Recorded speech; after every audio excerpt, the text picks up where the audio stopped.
This film was disturbing in so many ways.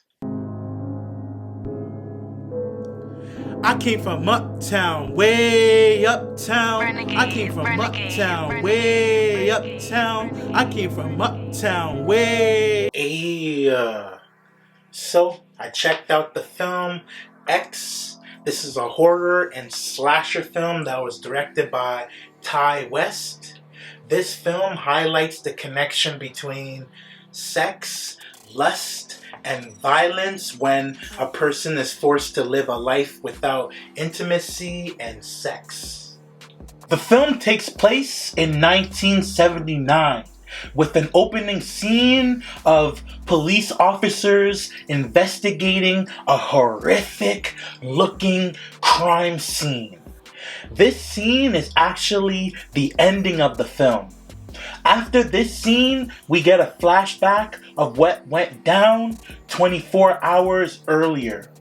We're introduced to Maxine and her boyfriend Wayne, and two other couples that head out to the countryside to shoot an X-rated film in a farmhouse. And that's why the movie's called X. The property owners were an elderly couple named Howard and Pearl. The old man was hostile, but initially the old lady reminded me of my neighbor. Old and creepy, but low-key, nice and approachable.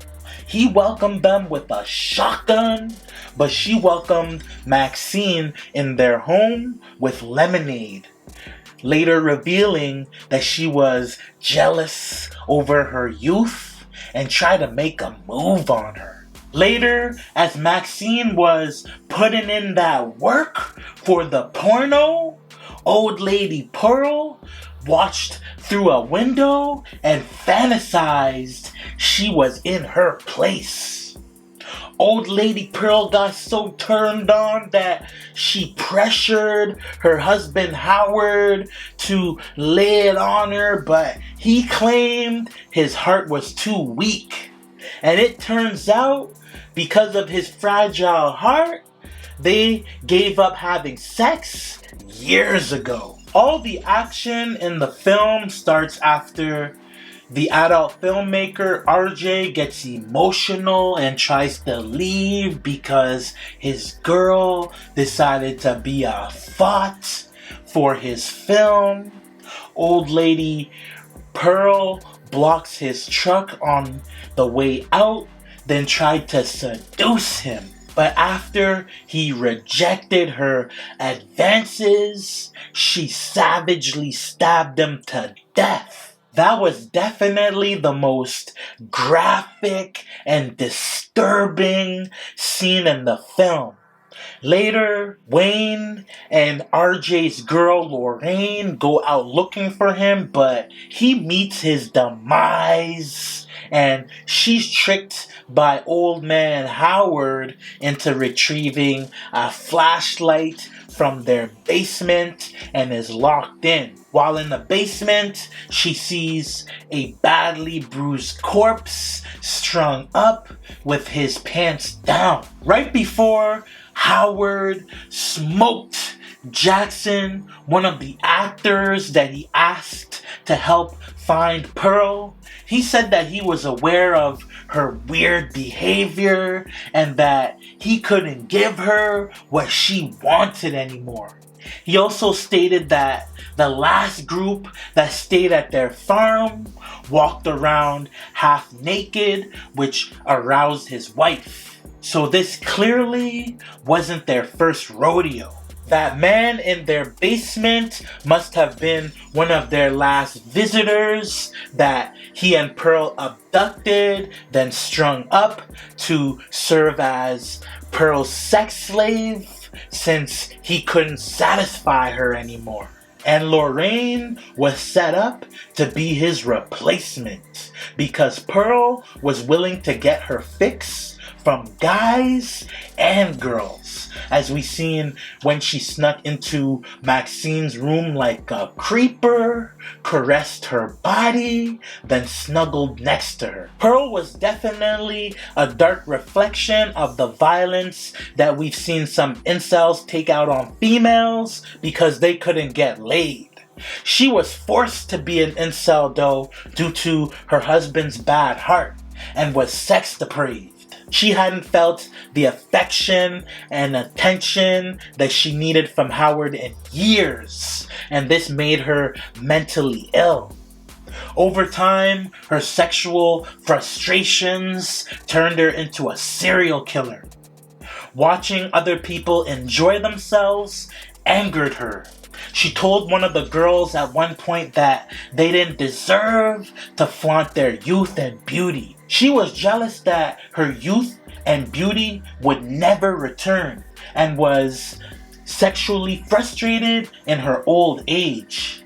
Jealousy and lust over what she could never have again is what motivated her murderous actions. Her jealous sexual desires caused her to try and massacre the couples, and from what it looked like, she also got pleasure from killing people. That's why she danced in RJ's blood. Since old man Howard was unable to please his wife sexually because of a weak heart, he decided to please her horny ass another way by helping her body bag and set people up. But eventually, he manned up and rocked her world despite his fragile heart.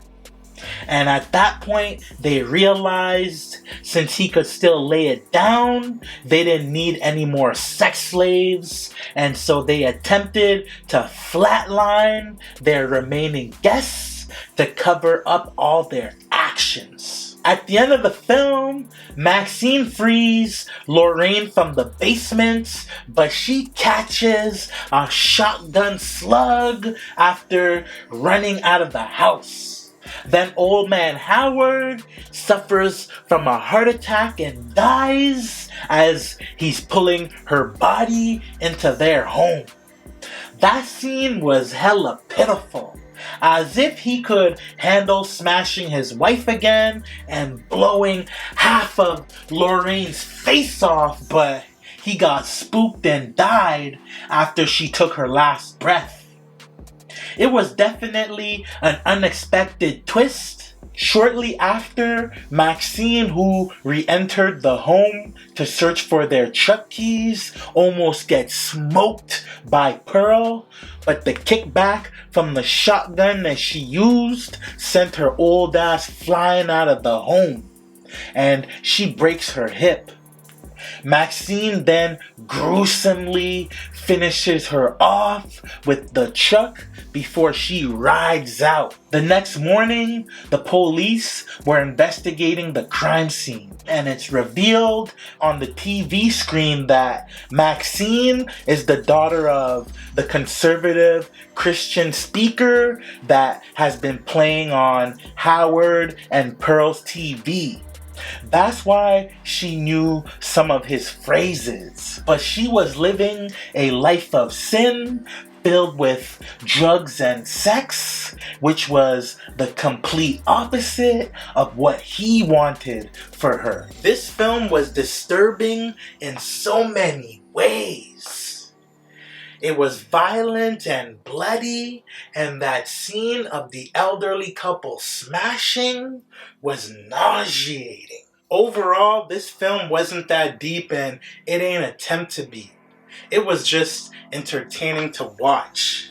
This was the first film I seen Kid Cudi star in, and I'd say he played his role well, and so did the rest of the cast. I read that the director, Ty West, has already started making a prequel to the film because of its immediate success.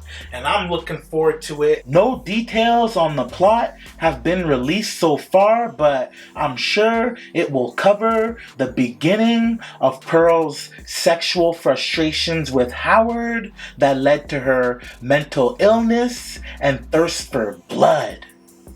Howard already said a group of young people pulled up before Maxine's squad that enticed his wife, so the sequel should show what led up to that man becoming her sex slave in their basement.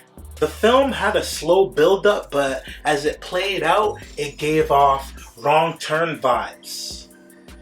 It was hella gory and the special effects were amazing. The background music was eerie and at times it was suspenseful, so I'm gonna go ahead and run X 3 mics. Let me know what y'all thought about the flick in the comments below. It's absolutely free for y'all to support the channel. Doesn't cost y'all a dime to hit that like and subscribe button. Moving forward, I'm only responding to subscriber comments, so log in with me and hit that subscribe button, and I'm gonna get up with y'all on the next video. Alright? All at me. I came from uptown, way uptown. I came from uptown, way uptown. I came from uptown, way